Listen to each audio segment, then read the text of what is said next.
नमस्कार, माझं नाव अथर्व देशमुख. लेखिका रेखा इनामदार साने मॅडम यांची आपण त्यांच्या अस्तित्ववाद आणि मराठी कादंबरी या पुस्तकावर मुलाखत घेत होतो आणि हा मुलाखतीचा तिसरा भाग आहे. मॅडम, थँक्यू, तुम्ही जॉईन झालं. तर मॅडम, पुढचा प्रश्न असा आहे की तुम्हाला शहरीकरण आणि अस्तित्ववाद यांच्यामध्ये काही संबंध आहे असे वाटते का? तुम्ही पुस्तकात अस्तित्ववादाचा प्रभाव असणाऱ्या निवडलेल्या ज्या 5 कादंबऱ्या आहेत त्यापैकी पुत्र या कादंबरीचे लेखक मनोहर शहाणे सोडता इतर सर्वच लेखक मुंबईसारख्या एका मोठ्या शहरात राहिलेले आहेत असे म्हटले आहे. अगदी बरोबर आहे.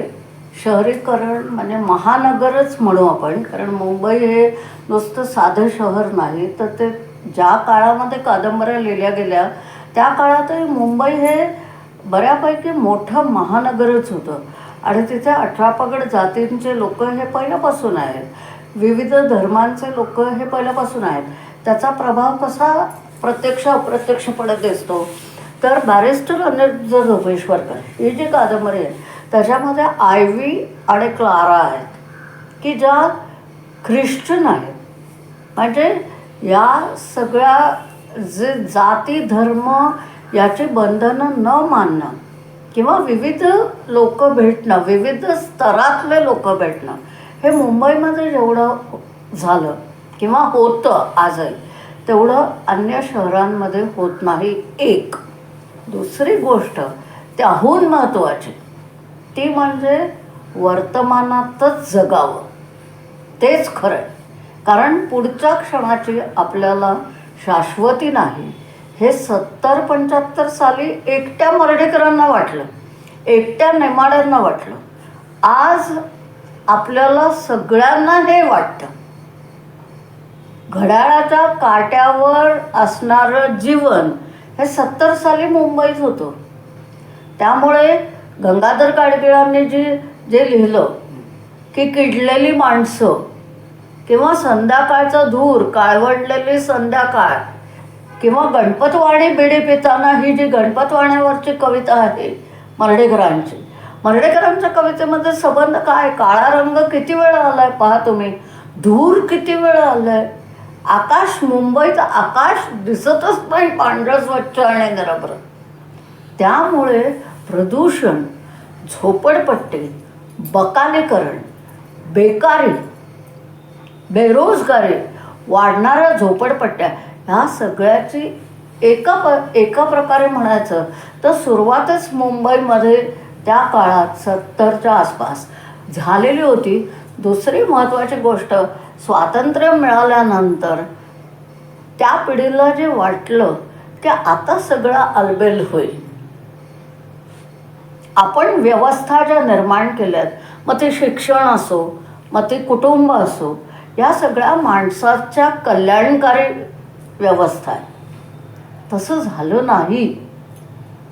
आणि त्यापुढचा जो काळ होता 60 सालानंतर 70 सालानंतरची जी दशकं आहेत ती उत्तरोत्तर दारुण अपेक्षाभंग, भ्रमनिरास ह्यानेच ग्रासली गेलेली दशक आहे. म्हणजे तरुण पिढीचा संबंध तेजोभंगच एका अर्थाने या काळात झाला. काही संस्था उभ्या राहिल्या, पण त्या तितक्या चांगल्या पद्धतीने, ज्या पद्धतीने चालायला हव्या होत्या. उदाहरणार्थ आपली शिक्षण व्यवस्था, की आपली शिक्षण व्यवस्थेने काय केलं तर बेकारीत भर घातली, बेरोजगारी वाढली. हे सगळं मुंबईमध्ये जेवढं ठळकपणे दिसलं किंवा हळूहळू खेडं हे केंद्र राहिलंच नाही, शहर हेच केंद्र झालं आणि खेड्यातून स्थलांतर होऊन लोक आले शहराकडे. आणि त्यांना तरी मिळालं का रोजगार? त्यांना जगायला मिळालं, ते तगून राहिले, पण चांगलं जगायला मिळालं का? तर याचं उत्तर देणं खूप कठीण आहे. आणि त्याच्यामुळे महानगरी जीवनाचा आणि आयुष्य निरर्थक वाटण्याचा अत्यंत जवळचा संबंध आहे. किंवा पुढच्या क्षणी काय होईल हे मला माहीत नाही. याचं कारण असं की इतकं जर बाजूला हवेत प्रदूषण असेल, आणि हे जे मी त्या काळासंबंधी म्हणते हे आता प्रत्येक सामान्य माणसाला वाटतं की नाही. म्हणजे आता एका अर्थाने अस्तित्ववादी लेखनाला अधिक पोषक स्थिती आत्ता निर्माण झालेली गेल्या दशकात. की आता प्रत्येकच सामान्य माणसाला वाटतं की माझ्या आयुष्याची काही शाश्वतीच नाही. माणसामध्ये संवाद नसणं ही स्थिती मुंबईमध्ये होती 75 साली 80 साली. आता काय झालं? आता सगळीचकडे ती स्थिती आहे. मी म्हटलं तसं शिक्षण, विवाह, कुटुंब ह्या सर्व संस्थांचं एका अर्थाने मला असं वाटतं की डिमिस्टिफिकेशन आपण ज्याला म्हणतो की आपण मारे तयार केलं होतं त्याच्याभोवती, पण ते सगळं वलय हे धुक्याचं होतं, हे आता विरलेलं आहे. आणि म्हणून तुम्ही आत्ताचं साहित्य बघितलं तर ते साहित्य, बरंचसं साहित्य हे खोडून काढणारं साहित्य. आणि मी आत्ता मुद्दाम संदर्भ देते. यावर्षी ज्यांना साहित्य अकादमीचं पारितोषिक आहे, कृष्णात खोत नावाचे लेखक, हे काही शहरातले नाही आहेत, हे काही महानगरातले नाही आहेत, पण त्यांनी विस्थापितांच्या स्थितीवरती उत्तम कादंबरी लिहिली आहे. आताचे जे लेखक आहेत ते आता औरंगाबादसारख्या ठिकाणाहून, कोल्हापूरसारख्या ठिकाण, सातारसारख्या ठिकाणं, आता पुण्या मुंबईत मराठी हे अभिव्यक्तीचं माध्यम तेवढं राहिलेलं नाही. पण अजूनही तुम्ही बाजूला गेलात तर तुम्हाला या जाणीवा, साक्षात तुम्हीच माझी मुलाखत घ्यायला आलात औरंगाबादहून. याचा अर्थ काय होतो की या जाणीवा आता कुठेतरी झिरपत चाललेल्या आहेत आणि त्या सर्वसामान्य माणसांच्या पर्यंत पोचलेल्या आहेत, जे त्या काळात एकट्या दुकट्या संवेदनाशील माणसाला जाणवत होतं. कदाचित तो परदेशात प्रवास करून आला म्हणून जाणवत होतं, ते आता मात्र बऱ्यापैकी सर्वसामान्य झालेलं आहे. त्यामुळे त्या काळात अस्तित्ववादी कादंबरीचाच नाही तर साहित्याचाच संबंध महानगरी संवेदनांची 100% होता, घट्ट जोडलेला होता. पण आता तसं राहिलं आहे असं नाही म्हणता येणार. हो. आणि मॅडम, आपण आता अस्तित्ववादावर ज्या टीका झाल्या त्यावर बोलू. तर जशी युरोपीय अस्तित्ववादी साहित्यात संपूर्ण परंपरामुक्त जीवन जगण्याची ताकद प्रतीत होते, तशी ती मराठी अस्तित्ववादी साहित्यात जाणवत नाही असे तुम्ही पुस्तकात म्हटले आहे. तर ही तुम्हाला मराठी अस्तित्ववादी साहित्यातील मर्यादा आहे असे वाटते किंवा याबद्दल काय वाटते?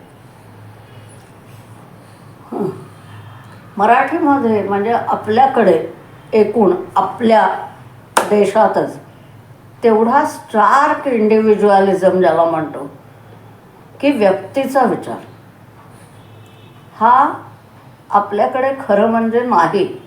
आपल्याकडे एकत्र कुटुंब पद्धती वगैरे गोष्टी होत्या, माणसं एकमेकांशी खूप जोडलेली होती. आणि अजूनही आपण देव, प्राक्तन, दैव, नशीब या सगळ्या गोष्टींचा आधार घेतो. त्यामुळे आपल्याकडे अस्तित्ववाद हा त्या अर्थाने सामाजिक पातळीवर रुजणं हे खरंच अवघड गोष्ट आहे. आता अस्तित्ववादाला ज्या मर्यादा आहेत ना त्या प्रामुख्याने 2 आहेत आणि त्या काळातच त्याच्यावर आक्षेप आलेले आहेत. त्यातला पहिला आक्षेप जो आहे ना तो फारच महत्त्वाचा आहे. तो म्हणजे त्यांना एथिक्स म्हणजे नीतिशास्त्र तयार करता आलं नाही, कारण कुठले निकषच नाही. व्यक्तिनिरपेक्ष असं काही नसतंच. असं म्हटल्यावर अराजकाची स्थिती उद्भवू शकते आणि त्यामुळे असं झालेलं आहे की माणसं उदास झाली, माणसं निराश झाली. अहो, कोसला वाचून 2-4 तरुण मुलांनी आत्महत्या केल्या. हे जेव्हा नेमाड्यांना समजलं त्यावेळेला त्यांना धोका लक्षात आला की आपण काय लिहून बसलो. त्यामुळे नीतिशास्त्र त्यांना सांगता आलं नाही. त्यांना कोणते मूल्य तुम्ही ग्राह्य धरायची, म्हणजे कालनिरपेक्ष अशी काही मूल्य, व्यक्तिनिरपेक्ष अशी काही मूल्य सरणी आहे की नाही, तर त्यांचं म्हणणं नाही, त्याला निकष नाहीत. असं एकदा म्हटलं की मग कोणी काहीही करायला रिकामा होतो. आणि म्हणून सार्त्रने पुढे त्याच्यावरच वेळ आली ना. 1946 साली सार्त्रने एक्झिस्टेन्शियलिझम अँड ह्युमॅनिझम या नावाचं एक छोटं पुस्तक लिहिलं. का? कारण युरोपमध्ये तू एक्झिस्टेन्शियलिस्ट आहेस अशी शिवी. एक्झिस्टेन्शियलिस्ट या शब्दाचा वापर शिवीसारखा जेव्हा व्हायला लागला तेव्हा सार्त्रला लक्षात आलं की हे काहीतरी गडबड आहे. कारण मग मी उत्कटतेने तुमचा खून केला, मी आत्मप्रामाण्य मानलं, मला तुमचं पटत नाही, सो मी तुम्हाला मारून टाकलं. पण मग मारून टाकणं हे योग्य आहे का? मग योग्य आलं की नीतिशास्त्र आलं. त्यामुळे अस्तित्ववाद्यांना नीतिशास्त्र तयार करण्यात अपयश आलेलं आहे असा एक महत्त्वाचा आक्षेप घेतला गेला. तो त्याच वेळेला घेतला गेला आणि मग सार्त्रला हे खूप सांगायची वेळ आली. स्वतःच्या आयुष्यात तर त्याने मार्गच बदलला, तो मार्क्सवादाकडे गेला. त्यामुळे हा एक महत्त्वपूर्ण आक्षेप. दुसरा महत्त्वाचा आक्षेप किंवा मर्यादा म्हणा ती म्हणजे मध्यमवर्गीय व्यक्तिवाद आणि आत्मसंतुष्टता ही याच्यामध्ये दिसते. हे कार्ल पॉपर नावाचा तत्ववेत्ता होता. तो म्हणाला की गुंडांची टोळी आहे.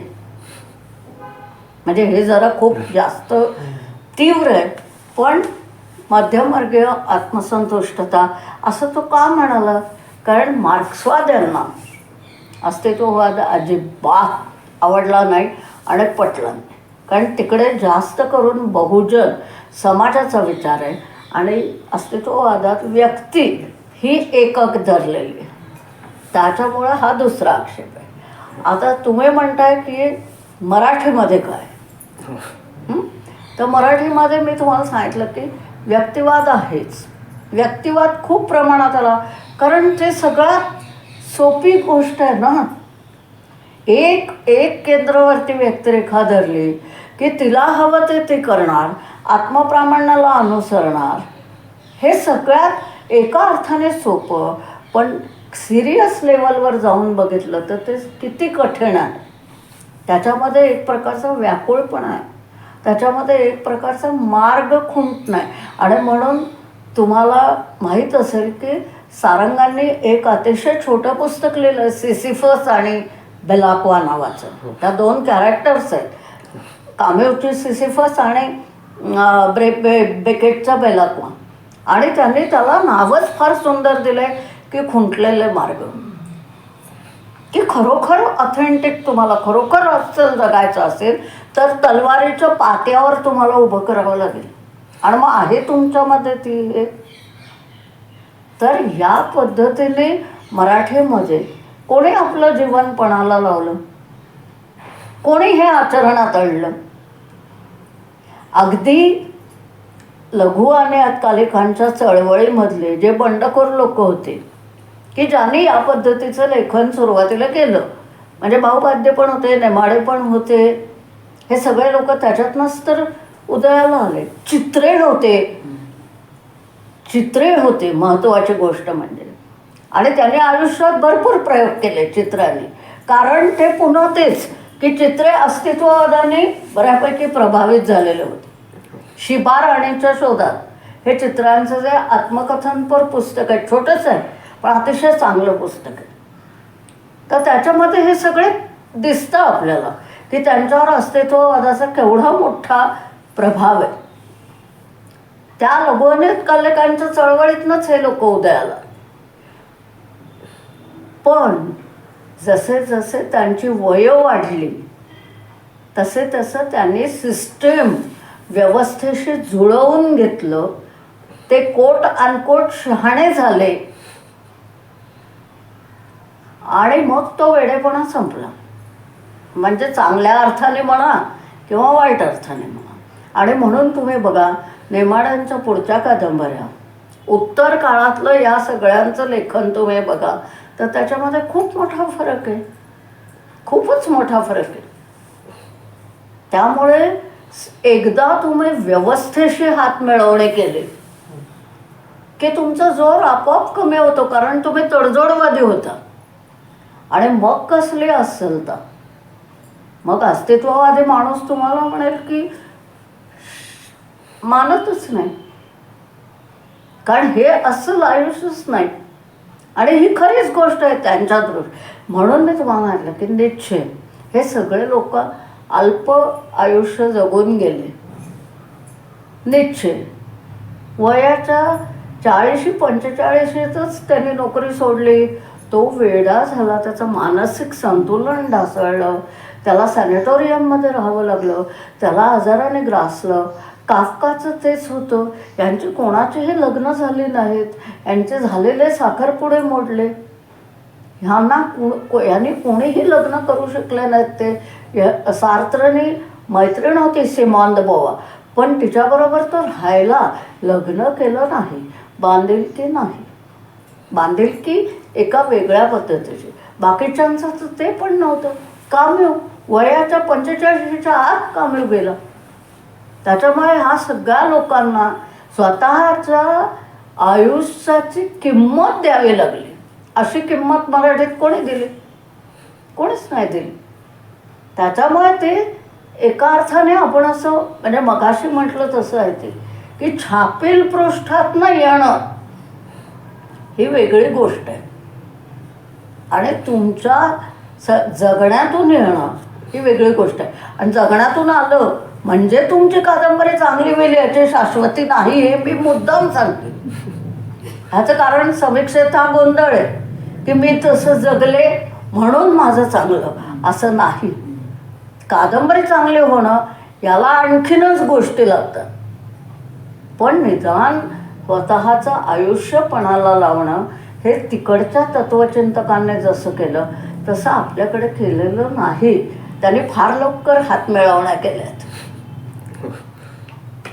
हो, तर थँक्यू मॅडम, तुम्ही मुलाखत दिली आणि हे पुस्तक आहे मला तर खूप इंटरेस्टिंग वाटलं. आणि पुस्तक विकत घेण्याची लिंक मी या व्हिडिओच्या डिस्क्रिप्शनमध्ये देत आहे, तर ज्यांना इंटरेस्ट आहे ते चेक करू शकता. Madam thank you. धन्यवाद.